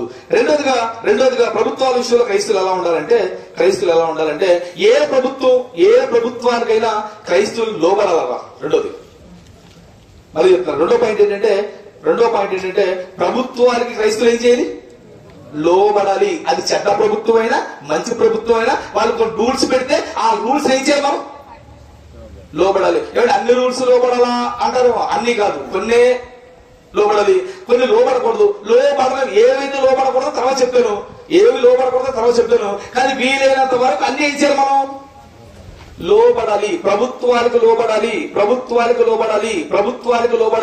ఎందుకు ప్రభుత్వాలకు మనం లోబడాలంటే రోమిలకు రాసిన పత్రిక 13వ అధ్యాయం ఒకనాడు వచ్చిన మళ్ళీ చదువుకున్నాం. ఎందుకు ప్రభుత్వాలకు మనం లోబడాలంటే, ప్రతివాడు పై అధికారులకు లోబడి ఉండాలి. ఎందుకంటే దేవుని వల్ల కలిగింది తప్ప మరి ఏ అధికారము లేదు. ఉన్న అధికారులు దేవుని వల్ల నియమింపబడి ఉన్నవి కాబట్టి అధికారమును ఎదిరించేవాడు దేవుని నియమములు ఎదిరించున్నాడు. ఏ ప్రభుత్వం వస్తే ఆ ప్రభుత్వానికి మనం లోబడాలి. ఎందుకంటే ఆ ప్రభుత్వాన్ని ఏర్పాటు చేసి దేవుడే వాళ్ళకి అధికారం ఇచ్చాడు కనుక ఖచ్చితంగా వాళ్ళకి మనం ఏం చేయాలి, లోబడాలి. ప్రభుత్వానికి మనం లోబడాలి. లోబడకపోతే దేవుని నియమాన్ని మనం ఏం చేసేట ఎదిరించావు చూడరా. కాబట్టి అధికారమును ఎదిరించేవాడు దేవుని నియమమును ఎదిరించుచున్నాడు. ఆ ప్రభుత్వం రావడానికి దేవుడు కారకుడు కనుక ప్రభుత్వాలకు మనం ఖచ్చితంగా ఏం చేయాలి, లోబడాలి. షడ్రక్ మేషక్ అబేద్నెగో మీ అందరూ తెలుసు, వాళ్ళ ప్రభుత్వం రూల్ పెట్టింది. ఏంటో రూలు, ప్రతిమకు మొక్కాలని రూల్ పెట్టింది. కానీ ఇశ్రాయేలీయులు ప్రతిమలకు ఏం చేయరు, మొక్కరు. ఆ రూల్ పాటించవలసిన అవసరం లేదు. అయితే ఆ రూల్ పాటించకపోతే అగ్నిలో వేసేది. ఇప్పుడు షడ్రక్ మేషక్తో మాట్లాడుతున్నాడు రాజు, అబ్బాయి నేను పెట్టిన రూల్ పాటించకపోతే మీరు ఎక్కడికి వెళ్ళిపోవాలి, అగ్నిగుండంలో పడిపోవాలి. ఇప్పుడు అగ్నిగుండంలో పడిపోవాలన్న రూల్ ఏం చేయాలి, ఇప్పుడు వీళ్ళు ఎవరు మాట్లాడలేదు. అగ్నిగుండంలో పడాలన్న రూల్ ఏం చేయాలి, ఫాలో అవ్వకూడదా, ఫాలో అవ్వాలి. వాళ్ళు ఏమన్నారు, అగ్నిగుండంలో మమ్మల్ని పడేస్తారా, అగ్నిగుండంలో మనం పడేసుకోండి. ఎందుకంటే మీ రూల్ మేము ఖచ్చితంగా ఏం చేయాలి, లోబడాలి. ఎందుకు మమ్మల్ని అగ్నిగుండంలో పడేస్తారు, మేము ధర్నా చేస్తాం, ఓట్లు వేసి మేము నింపేస్తాం అనలేదు. ఏమన్నారు, మీ ఇష్టం అన్నారు, వెళ్ళి అందరూ పడేసారు. అంటే షడ్రక్ మేషక్ అబేద్నెగో కూడా ప్రభుత్వానికి ఏం చేశారు, లోబడ్డారు. విగ్రహారాధన చేయకూడదు కనుక ఆ విషయంలో మినహాయింపు, మిగతా విషయంలో ఏం చేయాలి, లోబడాలి, వాళ్ళు లోబడ్డారు. మీ అందరికీ తెలుసు యేసోపు మరియా ప్రజాసంఖ్య జనాభా లెక్కలు రాస్తుందండి గవర్నమెంట్. గర్భంతో ఉన్నప్పుడు ఏం చేసింది తల్లి? ఎందుకు వెళ్ళింది? గర్భంతో ఉన్న తర్వాత ఏం చేయాలి? ఎందుకు రాయించుకోకపోతే ఏం కాదు, ఇంట్లో కూర్చోడిపోవాలి. కాదు, ప్రభుత్వానికి ఏం చేయాలి? మనం లోబడాలి. గర్భంతో ఉన్నా అక్కడ ఇల్లు లేకపోయినా తల్లి మరియా వెళ్ళింది. ఆ ప్రజాసంఖ్యలో ఏం చేశారు? ప్రజాసంఖ్యలో వాళ్ళు రాయించుకున్నారు. అంటే ప్రభుత్వానికి ఆ రోజు యేసోపు మరియా కూడా లోబడ్డారు. షడ్రక్ మేషక్ అబేద్నెగో కూడా లోబడ్డారు. మీ అందరూ తెలుసు. ఇలా యేసుక్రీస్తు వారితో మాట్లాడుతున్నాడు, నీకు శిక్ష వేస్తామన్నాడు. ఏం తీసుకో. రోమా ప్రభుత్వానికి యేసుక్రీస్తు ఏం చేశాడు? లోబడ్డాడు. నాది ఏ తప్పు లేదు, నువ్వే అంటున్నావు కదా పిలాతు, నేను మరణ శిక్ష ఎందుకు ఎత్తావు, సిలువ మీద ఎందుకు ఎక్కిస్తావు అడిగాడా? లేదు, మీ రూల్ ప్రకారంగా తప్పు అని మీ రూల్ ప్రకారం తేలిన తర్వాత సిలువ బలియాగం చేయాలి, సిలువ ఎక్కించాలన్నది మీ రూల్ కదా, ప్రభుత్వ రూల్ కదా. అయితే మీ రూల్ ఏం చేస్తారు? యేసుక్రీస్తు వారు కూడా ప్రభుత్వానికి ఏం చేశాడు? లోబడ్డాడు. ప్రారంభ సంఘాన్ని మీరు చూడండి, ప్రారంభ సంఘాన్ని చూడండి. 8వ అపోస్తలుల 8వ అధ్యాయం సంఘానికి గొప్ప హింస, ప్రభుత్వం వల్ల గొప్ప హింస సంఘానికి. ప్రభుత్వం తెరబడిందా, పడిపోయిందా? ఎవరు మాట్లాడలేదు. అపోస్తలుల గారు 8వ అధ్యాయం మొదలు వచ్చిన ఆ కాలమందు యెరూషలేము సంఘమునకు ఎవరి వల్ల? ప్రభుత్వం వల్ల గొప్ప హింస సంఘానికి. ఇప్పుడు సంఘం అంతా అందరూ వచ్చేది. మొట్టమొదటి 3,000 మంది మారారు, తర్వాత 4,000 మంది మారారు. మనం అంతా ధర్నా చేద్దాం, ప్రభుత్వం తిరుగుబాటు చేద్దాం అన్నారా? లేదు, ప్రభుత్వాన్ని తిరుగుబాటు చేయలేదు. ప్రభుత్వానికి లోబడ్డారు. ఆ ప్రాంతం నుంచి వాళ్ళు ఏమి పారిపోయారు. అంటే గొప్ప హింసలు వచ్చినా, గొప్ప చట్టాలు చేసి ప్రభుత్వం ఆ క్రైస్తవాన్ని చెత్తకొడుతున్నా ప్రభుత్వానికి లోబడ్డారు తప్ప ప్రభుత్వం మీద వాళ్ళు ఏం చేయలేదు, తిరుగుబాటు చేయలేదు. సంఘం అంతా ఏమైపోయింది? చెదిరిపోయింది. సంఘం అంతా చెదిరిపోయింది. అలా సంఘం అంతా చెదిరిపోతుంటే యోహాను తమ్ముడు యాకోబుని పెట్టేసుకున్నారంట. యోహాను తమ్ముడు యాకోబుని పెట్టేసుకుని పర్లేదు వచ్చారు. అపోస్తలుల గారు ఖడ్గంతో నరికేశారంట. మా క్రైస్తవులు నరికేస్తామని ప్రభుత్వం మీద తిరుగుబాటు చేయలేదు. నోరు మూసుకొని ఒక దేవాలయం ఒక ఇంటి మీద కూర్చొని నోరు మూసుకొని ఏం చేస్తారు? ప్రార్థన చేస్తారు. ప్రభుత్వం మీద తిరుగుబాటు చేయలేదు. ఆ తర్వాత తీసుకెళ్లి పేతురు గారు తీసుకెళ్లి జైల్లో పెట్టేశారు, పౌలు గారు తీసుకెళ్లి జైల్లో పెట్టేశారు. ప్రభుత్వానికి లోబడ్డారా, వ్యతిరేకించారా? లోబడాలి. ఆ రోజున వాళ్ళందరూ ప్రభుత్వానికి లోబడ్డారు. అది ఎలాంటి ప్రభుత్వం అయినా దేవుడే ఆ ప్రభుత్వాన్ని ఏర్పాటు చేశారు కనుక ఆ ప్రభుత్వాన్ని ఖచ్చితంగా మనం ఏం చేయాలి? లోబడాలి. ఏంటి చెడ్డోడైనా లోబడాలా? చెడ్డోడైనా లోబడాలి. రాజు చెడ్డోడైనా లోబడాలి. పేతురు రాసిన మొదటి పత్రిక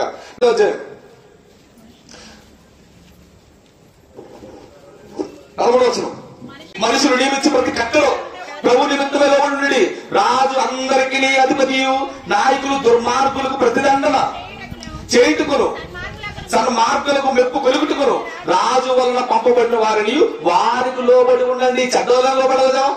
తప్పదు. ఎందుకంటే ఆ ప్రభుత్వం నేనే ఏర్పాటు చేశాను కనుక వాడు చెడ్డోడైనా లోబడాలి. ఇంకా 17వ వచనం అందరినీ సన్మానించండి, సహోదరులు ప్రేమించండి, దేవుని భయపడండి, రాజును సన్మానించండి. మన భాషలో సీఎంలు కూడా మీరు ఏం చేయండి? సన్మానించండి. చెడ్డోడైతేదేవా 18వ వచనం పరివారులారా మంచివారును సాత్వికులైన వారికి మాత్రమే కాక మష్కరులైన చెడ్డోడైనా మీ యజమానుడు, చెడ్డోడైనా మీ సీఎం ఏం చేయాలి? లోబడాలి. ప్రభుత్వానికి మనం వ్యతిరేకంగా మారకూడదు. ప్రభుత్వానికి వ్యతిరేకంగా మనం పనులు చేయకూడదు. ప్రభుత్వం ఏ రూల్ పెడితే ఆ రూల్ ఖచ్చితంగా మనం ఏం చేయాలి? ఫాలో అవ్వాలి. తిరగబట్టడం వల్ల ప్రమాదం జరుగుతుంది. చరిత్రలో ఒక వ్యక్తి తిరగబడ్డాడు ప్రభుత్వానికి. ఆయన పేరు ప్రభుత్వానికి ఒక వ్యక్తి తిరగబడ్డాడు. ఆయన పేరు మొద్దికై ప్రభుత్వానికి ఏం చేశాడు? దండం పెట్టమంటే పెట్టలేదు. ఇది ఎవరన్నా దండం పెట్టట్లేదు అనేసి కాన్సర్న్ చేయడం ప్రారంభించాడు. అప్పుడు వీడు నాకు దండం పెట్టట్లేదు, ఈ లేపేదో అనుకోలేదు, వీడి జాతిని లేపేనుకున్నాడు. ఎవరు? హామానండి. ఒకడు వ్యతిరేకంగా ఉన్నాడని, ఒకడు ప్రభుత్వాన్ని తిరగబడ్డాడని జాతినే చంపేయాలనుకున్నాడు. మన సైలెంట్ గా వాళ్ళు చెప్పి రూల్స్ అని ఫాలో అయిపోతాం అనుకోండి, వాళ్ళకి మన మీద ఏముండదు, పెద్ద కాన్సన్ట్రేషన్ ఉండదు, అలా పోతారు. కానీ మనం వాళ్ళ మీద తిరగబడ్డాం అనుకోండి, మన మీద కాన్సన్ట్రేషన్ పెరుగుతుంది. మనల్ని ఇంకా బాగా ఏం చేస్తారు? ప్రభుత్వానికి వ్యతిరేకంగా వెళ్ళేవారికి ఏం చేస్తారా? ఎవరైతే వ్యతిరేకంగా వెళ్తారో వాళ్ళ మీదే అండి ఎవరి ముందు వెళ్ళి మాట్లాడతారో వాడి మీద కేసు. నేనేం చెప్పాలనుకుంటున్నానంటే మనం వెళ్ళి వ్యతిరేకించడం వల్ల కాన్సన్ట్రేషన్ మన మీద ఉంటుంది. క్రైస్తవులు వ్యతిరేకించాలనుకోండి కాన్సన్ట్రేషన్ ఎవరి మీద ఉంటుంది? కాన్సన్ట్రేషన్ ఎవరి మీద ఉంటుంది? క్రైస్తవుల మీద ఉంటుంది. మన చక్కగా వాళ్ళు చెప్పింది చేసుకుంటూ పోయాం అనుకోండి, మనం అడవపడుచుకోడు, తిరగబడ్డాం అనుకోండి, ప్రమాదంలో పడే అవకాశం ఉంటుంది. దానికి క్రైస్తవులుగా ప్రభుత్వానికి మనం ఏం చేయాలి? వీలైనంత వరకు లోబడాలి, సాధ్యమైనంత వరకు లోబడాలి. దేవుని ఆజ్ఞలకు వ్యతిరేకం జరిగే వరకు, దేవుని నియమానికి వ్యతిరేకం అయ్యే వరకు వీలైనంత వరకు లోబడ్డానికి ప్రయత్నం చేయాలి. వ్యతిరేకించకూడదు. వ్యతిరేకించడం వల్ల కాన్సన్ట్రేషన్ మన మీదకి వస్తుంది. కాన్సన్ట్రేషన్ మన మీదకి వచ్చింది అనుకోండి, 4 కొట్టుడు 40 కొడతారు. తర్వాత ఆడితో కొట్టించుకోకుండా ఉండాలంటే వాడు చెప్పిన నోరు మూసుకొని వెళ్ళిపోవాలి. రెండోదిగా క్రైస్తవులు ప్రభుత్వాల విషయంలో ఎలా ఉండాలి? లోబడి ఉండాలి. మొట్టమొదటిది ప్రభుత్వం దేవుని ఏర్పాటు అని తెలుసుకోవాలి. ప్రజా తీర్పు అన్న సంగతి మనం బయట విడిచిపెట్టాలి. ప్రజా తీర్పు కాదు, ప్రభు తీర్పు. రెండోది ప్రభుత్వానికి మనం ఏం చేయాలి? లోబడి ఉండాలి. మూడోది ప్రభుత్వాల విషయంలో మూడోదిగా మనం ఏం చేయాలంటే ప్రభుత్వాలు పెట్టిన పన్ను ఖచ్చితంగా మనం చెల్లించాలి. ప్రభుత్వాలకి క్రైస్తవులు ఏం చెల్లించాలి? పన్ను చెల్లించాలి. అది ఏ పన్ను వేసినా చెల్లించాలి. ఈ మధ్య పన్ను వేసేటని అందరూ మాట్లాడుతున్నారు, చెత్త పన్ను అంట. చెత్త మంది కూడా పన్ను వేసేటని తిట్టుకుంటారు చాలా మంది. చెత్త మంది కాదు, ఆడు దేని మీద తీసినా ఏం చేయాలి? నువ్వు కట్టాలంతే. యేసుక్రీస్తు వారు బతుకున్న కాలంలో కూడా యేసుక్రీస్తు వారు అడిగారు, ఏమయ్యా ప్రభుత్వానికి పన్ను కట్టాలా లేదంటే ఏమన్నాడు? కట్టాలి. పేతురు నువ్వు జ్ఞానం అయ్యి, చేప నోట్లో షెకేలు ఉంటుంది, షెకేలు అమ్మి నీకే నాకేంటి? ఏసే పన్ను కట్టాడంటే నువ్వు నోరు మూసి ఏం చేయాలి? పన్ను కట్టాలి. పన్ను కట్టే విషయంలో కూడా మనం ఏం చేయకూడదు? ప్రభుత్వానికి వ్యతిరేకించకూడదు. ఏసే పన్ను కట్టాడు, మనం కూడా ఏం కట్టాలి? పన్ను కట్టాలి. జిఎస్టి తెలిసి నాకు అర్థం కదా. కొన్న తిన్న కట్టినేంటి? జిఎస్టి. ఆడే అందులో 5 రూపాయలు కల్పిస్తే బిల్లు కట్టలేడు, దాన్ని జిఎస్టి అంటారు. ఇన్కమ్ ట్యాక్స్, గవర్నమెంట్ ఉద్యోగులు కట్టినేంటి? Income tax. చాలా మంది గవర్నమెంట్ ఉద్యోగులు ఏం చేస్తారు? ఇన్కమ్ ట్యాక్స్ ని ఎగ్గొడతా ఉంటారు. తప్పు. క్రైస్తవులుగా గవర్నమెంట్ జాబ్ వస్తే ఖచ్చితంగా ఏం కట్టాలి?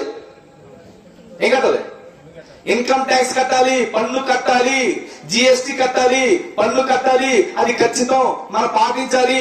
చెత్త పన్ను గిత్త పన్ను మనం కట్టకూడదు, పన్నులు కట్టాలి. అది ఏ పన్ను వేసినా కట్టాలి. ఎందుకంటే ఆ ప్రభుత్వాన్ని పెట్టింది దేవుడే. లేదా మన దేవుడు పెట్టిన ప్రభుత్వం, మన దేవుడే ఆ ప్రభుత్వం ఏర్పాటు చేసేది కనుక ముందు ఆ ప్రభుత్వం మనం ఏం చేయాలి? లోబడి ఉండాలి. ఆ ప్రభుత్వం పెట్టిన ఆ కట్టడలు లేదా ఆ పన్నులు మనం ఖచ్చితంగా చెల్లించాలి. ప్రభుత్వాలు పెట్టే ప్రతి కట్టడ, ప్రతి రూల్ ఫాలో అవ్వాలంట. చూడండి, పేతురు రాసిన మొదటి పత్రిక 2వ అధ్యాయం 14 వచనం. పేతురు రాసిన మొదటి పత్రిక 2వ అధ్యాయం 13-14 వచనాలు. మనుషులు నియమించు ప్రతి కట్టడ అంటే ప్రతి రూల్, ప్రతి ట్యాక్స్ ప్రభు నిమిత్తమే లోబడి ఉండి.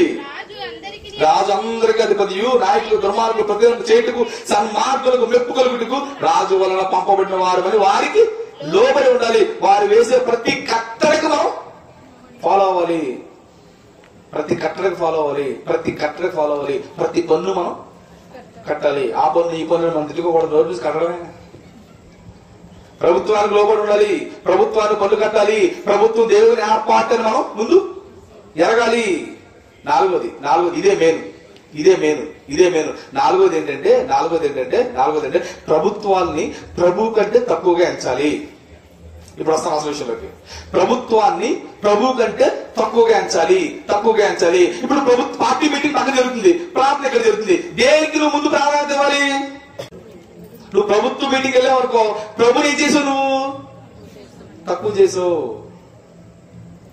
ప్రభుత్వాన్ని తక్కువ చేయాలి, ప్రభుని మనం ఎక్కువ చేయాలంటే ముందు ప్రభు మీటింగు, ఆ తర్వాతే ప్రభుత్వ మీటింగు. నువ్వు ప్రభుత్వ మీటింగ్ వెళ్ళకపోయినా పెద్ద కొంపలేమి మునిగిపోవు. ప్రార్థన రోజు పెట్టాడు, రోజు రోజు పోరాలని రావాలి. అదవుతుందా? ప్రభువుని మనం ఎక్కువగా ఎంచాలి, ప్రభుత్వాన్ని మనం తక్కువగా ఎంచాలి, ప్రభుత్వాన్ని తక్కువగా ఎంచాలి, ప్రభుత్వాన్ని తక్కువగా ఎంచాలి. ఓ రోజు మీ అందరికీ తెలుసు, దానియేలు కాలంలో ప్రభుత్వం రూల్ పెట్టింది. ఏంటి ఆ రూల్ అంటే నా దగ్గర తప్ప ఎవరి దగ్గర మీరు ఏం చేయకూడదు, విచారణ చేయకూడదు, ప్రార్థన చేయకూడదు. ప్రభుకు రూల్ ఉంది, ప్రభు రూల్ పెట్టాడు. ప్రభు రూల్ ఏంటి? నా దగ్గరే ప్రార్థించాలని ప్రభు రూల్ పెట్టాడు. నా దగ్గరే ప్రార్థించాలని రాజు రూల్ పెట్టాడు. ప్రభుత్వం రూల్ పెట్టింది, ప్రభు రూల్ పెట్టాడు. ప్రభుత్వం రూలు, ప్రభు రూలు. ఏ రూల్ ఫాలో అవ్వాలి? ప్రభు రూలే ఫాలో అవ్వాలి. ఆ రోజు దానియేలు కూడా ఎవరు రూల్ ఫాలో అయ్యాడు? ప్రభుత్వం దగ్గర కాదు తల వంచింది, ప్రభు దగ్గర తల వంచాడు. ఆ రోజు ఆయన ఏమైపోయాడు? పట్టబడ్డాడు.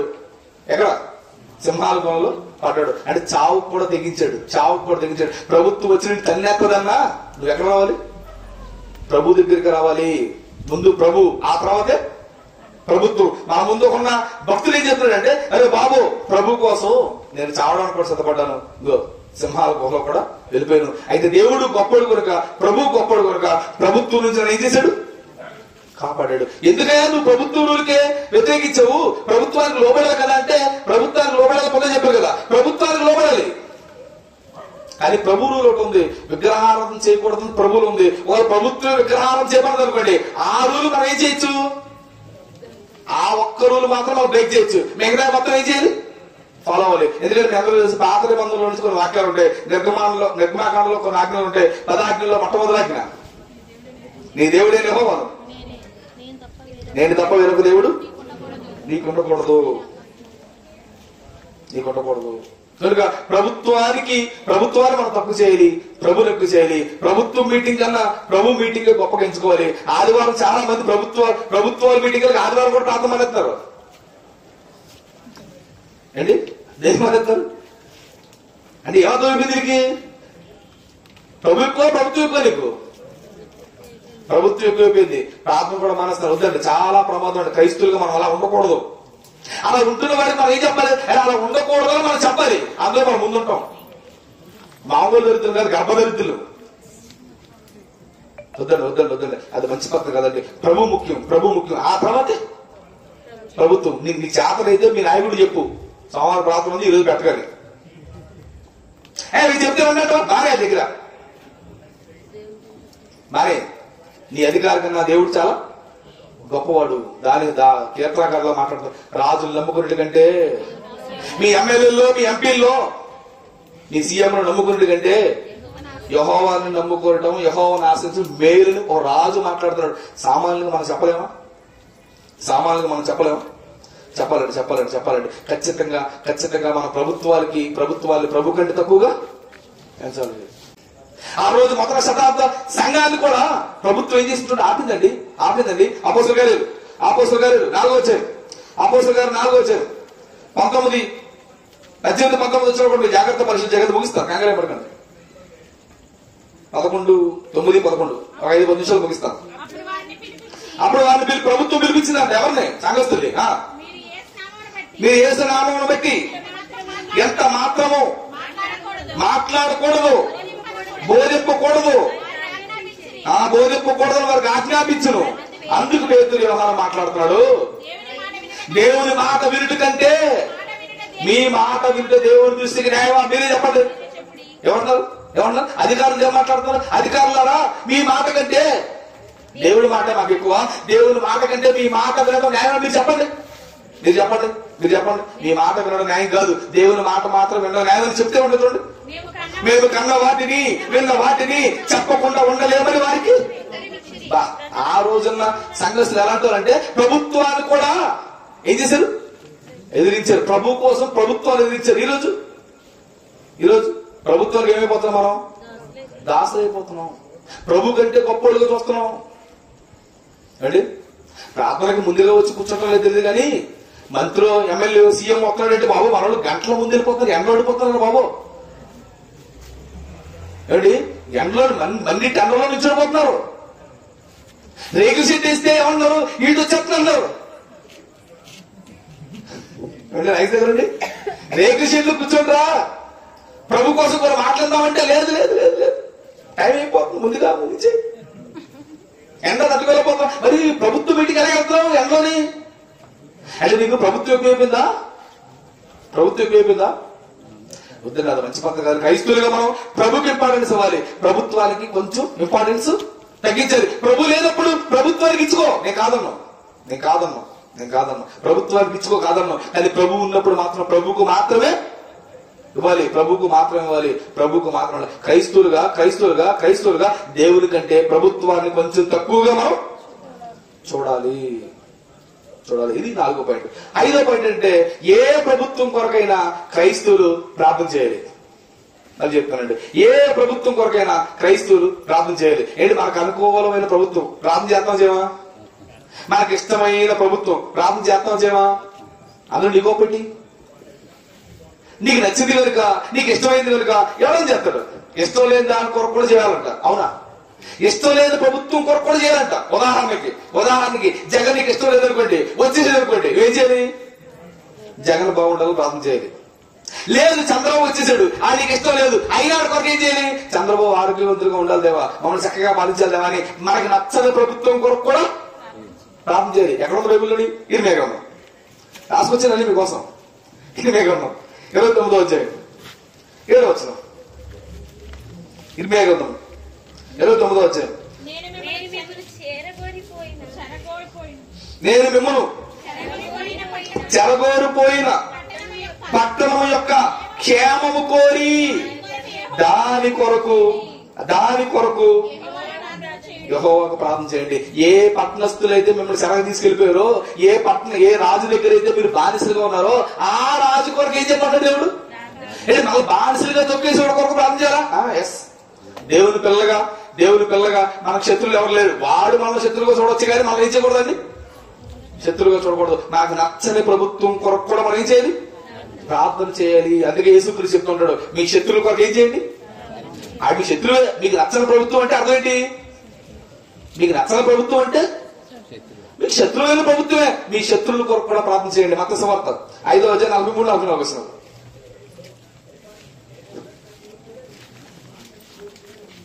నీ పొరుగువారిని ప్రేమించి మీరు విన్నారు కదా, నేను మీతో చెప్పినదేమనగా పరలోకమందున్న మీ తండ్రికి కుమారులగినట్లు మీ శత్రువులను ప్రేమించండి, మిమ్మల్ని హింసించే వారి కొరకు ప్రార్థన చేయండి. అంటే మనకు నచ్చని ప్రభుత్వం కొరకు కూడా మనం చేయాలి, ప్రార్థన చేయాలి. ఎందుకంటే క్రైస్తవుడు అంటేనే ప్రేమ కలిగిన వాడు అలా. ప్రేమ అంటే క్రైస్తవుడు అంటే ప్రేమ. ఎందుకంటే మన దేవుడు ఏమంటాడు? ప్రేమామయుడు. మరి ఆయన నమ్ముకుని మనం కూడా ఉండాలి, ప్రేమ కలిగి ఉండాలి. ఎలాంటి కొరకు ప్రార్థన చేయాలి. అది మన ప్రభుత్వమా, పక్క ప్రభుత్వమా, ఇంకో ప్రభుత్వమా, కన్యా ప్రభుత్వమా, మెచ్చుకునే ప్రభుత్వమా, ఏ ప్రభుత్వం అయినా ఆ ప్రభుత్వం బాగుండాలని ఆ ప్రభుత్వం కొరకు ఏం చేయాలి? ప్రార్థన చేయాలి. అంటే మనకి ఇబ్బంది కలిగించే ప్రభుత్వం కొరకు కూడా మనం ఏం చేయాలి? ప్రార్థన చేయాలి. ఎందుకంటే మనం క్రైస్తవులు మన ప్రేమ చూపించాలి. మన ప్రేమను పంచడం తప్ప మరొకటి మన కాడ ఉండకూడదు. ప్రేమిస్తే పోయేదే ఉంది, కొంచెం లేట్ అవుతుంది. ఖచ్చితంగా తిరిగి మళ్ళీ ఏం చేస్తాడు? ఏదో రోజు ప్రేమిస్తాడు. తెలియక మనల్ని ఇబ్బంది పెడుతున్నాడు, అయినా వాడి కొరకు మనం ఏం చేయాలి? మోడీ మనల్ని వాళ్ళు ఇబ్బంది పెడుతున్నాడు నీకు అనిపిస్తుందా? మోడీ కొరకు ప్రార్థన చేయి, మారిపోతాడు. లేదు ఆయన నిన్ను ఇబ్బంది పెడతా నీకు అనిపిస్తుందా? ఆయన కొరకు ప్రార్థన చేయి, మారిపోతాడు. ఈలో పాటు శత్రువు కూడా చూడకు, చెడ్డగా వాడి కోసం చెప్పకు, చెడ్డగా వాడి కోసం ప్రచారం చేయకు. మన ప్రేమను పంచాలి. వాడి కోసం మనం చెడ్డగా చెప్పకూడదు. ఈ ప్రచారాలకు వెళ్తున్నప్పుడు జరిగేది చెప్పరా, ఖచ్చితంగా మిగతా పార్టీ కోసం ఏం చేయలేదు. నీకెందుకు ఈ కర్మ? మన ప్రేమను పంచాలి తప్ప ఒకటి కోసం చెడ్డగా మనం చెప్పకూడదు.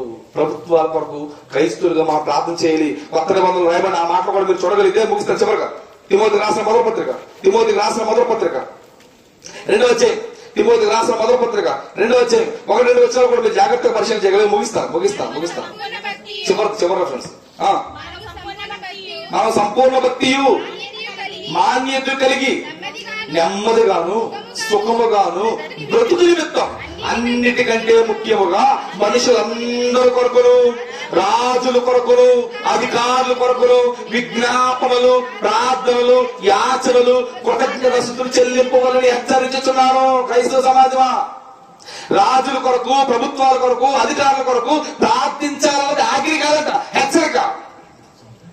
అది ఎలాంటి సరే వారి కొరకు నువ్వేం చేయాలి? ప్రార్థన చేయాలి.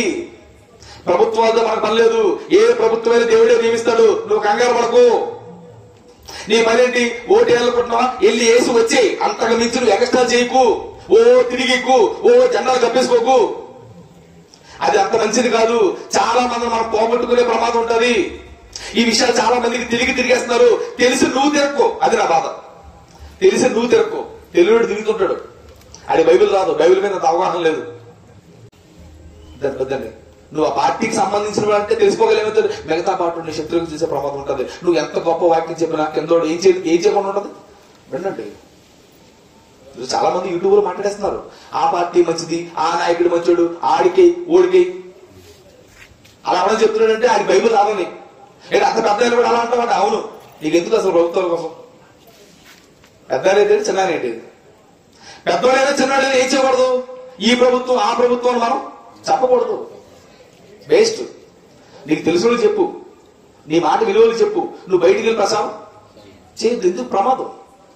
ఎవరు ఆడొత్తే తొక్కేస్తాడు కదా, తొక్కేస్తాడు కొరకు ప్రాప్తి చేయి. ఆడొత్తే మంచి చెడ్డ ప్రభుత్వం వస్తుంది, మనం తొక్కేస్తాడు, వాడి కొరకు ప్రాప్తి చేయాలి. ఆ వాక్యం మలిసేది ముగిస్తాను. చివరిగా మనం సంపూర్ణ భక్తియు మాన్యత కలిగి నెమ్మదిగాను సుఖముగాను బ్రతుకు నిమిత్తం మనం బాగుండాలి కదా. ప్రభుత్వం వచ్చి మనం దొక్కుతుంది అనుకోండి, మనం బాగుండగలమా? మన కుదిరిగా ఉండగలవా? మన ప్రశాంతంగా ఉండగలవా? ఉండలేము. మన ప్రశాంతంగా కుదిరిగా ఉండాలంటే అలా మనల్ని ఇబ్బంది పెట్టి ఆ ప్రభుత్వాల కొరకు ఏం చేయాలి? ప్రార్థన. దేవా మనసు మార్చి, మోడీ మార్చిదేవా. మోడీ ఏం చేయాలనుకుంటాడు? భారతదేశం అంతా హిందూ దేశంగా మార్చాలనుకుంటున్నాడు. దేవా మోడీని మార్చివా. ఆ మోడీ మారిపోతే భారతదేశం అంతా మారిపోతుంది. మోడీని తిట్టుకునే బదులు మోడీ కోసం ప్రార్థన చేయొచ్చు కదా. ప్రభుత్వాల కొరకు, అధికారుల కొరకు, మనుషులందరి కొరకు విజ్ఞాపనలు, ప్రార్థనలు, యాచనలు, కృతజ్ఞతలు చెల్లింపవలని హెచ్చరించుతున్నాను. ఇది ఏది?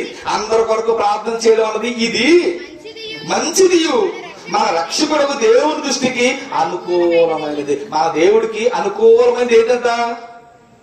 చెడ్డ ప్రభుత్వాల కొరకు కూడా. అబ్బా, అప్పుడే అలా నువ్వు క్రైస్తుడు అవుతావు. శత్రువులు ప్రేమించే ఆ గొప్ప మనసు నీకు రావాలి. ఆ గొప్ప మనసు నీకు వస్తే, గొప్ప మనసు వస్తే నువ్వు క్రైస్తువులుగా పిలబడతావు. ఎవడైతే శత్రువుల కొరకు ప్రార్థన చేస్తాడో వాడే దేవుడి కుమారుడు అంట. చూస్తారా? అతిశపడతారు. 43-44 వస్తుంది. ముగిస్తాను. చివరి వాక్యం ఏమనుకోదు. మీ పొరుగువారిని ప్రేమించి నీ శత్రువులు దేశించమని చెప్పబడిన మాట మీరు విన్నారు కదా. నేను మీతో చెప్పినదేమనగా, మీరు పరలోకమందున్న తండ్రికి కుమారులగునట్లు, పరలోకమందున్న మీ తండ్రికి కుమారులు అవినట్లు మీ శత్రువులు ప్రేమించండి. అంటే మీ శత్రువులు మీరు ప్రేమిస్తే మీరు ఎవరు కుమారులు అవుతారు? మీరు దేవునికి కుమారులు అవ్వాలంటే శత్రువులు కూడా ఏం చేయాలి? ప్రేమించాలి. వాళ్ళ కొరకు మనం ప్రార్థన చేయాలి. క్రైస్తవులుగా మన కొరకు ప్రార్థన చేయడమే. ఇష్టపడి ఓటేయండి, అవధిలో కూర్చోండి. ఆ పార్టీ ఈ పార్టీని తిరగండి. ఆ పార్టీ వాళ్ళు మిగతా పార్టీలో మీరు శత్రువులుగా మారకండి. మీరు చెప్పే ఈ సత్యవాక్యం వాడు వినడు, తునీకరిస్తాడు. వాటిని తునీకరించినటువంటి వాడు నాశనానికి వెళ్ళిపోతాడు. వాడు నాశనానికి వెళ్ళడానికి కారకులు ఎవరైపోతారు? నువ్వు అయిపోతావు. నువ్వు పరలోకి వెళ్ళవు. వాడు నీ వల్ల ఏమట్లేదు, వాడు వెళ్తాడు. వాడు వెళ్ళట్లేదు కదా, నువ్వు పరలోకి వెళ్ళవు. నువ్వు తర్వాత బాగా బతికినా నీ వల్ల వాడు నాశనానికి వెళ్ళిపోతే నువ్వు పరలోకానికి వెళ్ళవు. దేవుడు నిన్ను అడుగుతాడు లెక్క. కనుక దేవుడు మన లెక్క లేకుండా ఉండాలంటే, మనం చక్కగా పరలోకం వెళ్ళి కొంతమంది పరలోకం తీసుకెళ్లాలంటే ఈ ప్రభుత్వాల విషయంలో జాగ్రత్తగా ఉండండి, తెలివిగా ఉండండి, ఆలోచన కలిగి ఉండండి, టెక్నిక్ గా ఉండండి. ఎవరి దగ్గర ఏ మాటలు నోరు జారొద్దు, స్టేటస్లు పెట్టొద్దు. నీకు దండం. కొంచెం జాగ్రత్త, కొంచెం మెలుగుగా ఉండు. నీ వల్ల చాలా ఉపయోగం ఉంది. నీ వల్ల చాలా మంది మారవలసిన ఉన్నారు. నీ వల్ల చాలా మంది సత్యంలోకి రావాల్సిన వాళ్ళు ఉన్నారు. నువ్వు చాలా మంది పరలోకం తీసుకెళ్లవలసిన అవసరం ఉంది. ఈరోజు నువ్వు ఆవేశపడి ఆలోచన లేకుండా నిర్ణయాలు తీసుకోవడం వల్ల చాలా ప్రమాదం జరిగే అవకాశం ఉంటుంది. క్రైస్తవుడు చాలా యుక్తిగా ఉండాలి, తెలివిగా వ్యవహరించాలి. మన మాటలు కూడా చాలా చక్కగా ఉండాలి. మన మాటలు చాలా అనేకులు మనం ఆకర్షించాలి. నేను ఇలా అనొచ్చలేదు నాకు తెలియదు కానీ అంటే ప్రచారానికి వెళ్ళి ఆడికే వీడికే ఓటు అంటున్నారు. ఏ రోజైనా సరే నా యేసుని నమ్ముకొని ఏ రోజు చెప్పవా?